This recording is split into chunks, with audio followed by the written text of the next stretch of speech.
हे बघ, ह्या वर्षी सर्व कलम आंबे मी काढणार. दरवर्षी तू काढतोस ना, तुला काय बोलतो का आम्ही? अरे पण तू असा कसा बोलतोस?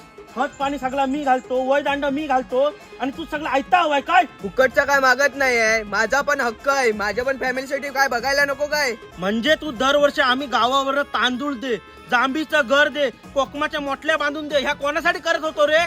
आता तू जमिनीत हिस्सा पाडायचं काय? इतक्या वर्ष तुझ्याच ताब्यात होतं ना, तुला देणं भागच आहे. तुला एकट्याला खायला देणार नाही असं. ह्या जा तू कोणाच्या नाचण्यात नाचतच ना, तर पहिला बंद कर. घरातलं सोडून बाहेरची जवळची झालीत काय तुझं आता?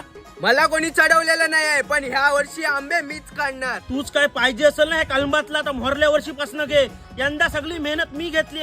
मोर समजल मग तू मेहनत काय असता ती. ते काय मला माहित नाही, पण ह्या वर्षी सर्व कलम मीच काढणार. तू हे सगळं अंगवडी व्यवहार करू नका, मी आधीच सांगतोय. तूच हे बघ, तू जर ऐकत नसेल तर संध्याकाळी वाडीची मीटिंग लावतो, तिथे काय ते बोल. तू जर हिस्साच पाडायचं असती ना तर आजपासून वायलो रव. आणि ज्याच्या कोणाच्या नाचण्यात नाचतच ना त्याच्याकडे आपली सोय कर आणि लाव काय ती वाडीची मीटिंग. मी पण बघतो कोण कसं आडवा येता तो. हा जा, मला सर्व कळतं. तुझ्या जीवावर नाही मी. चल.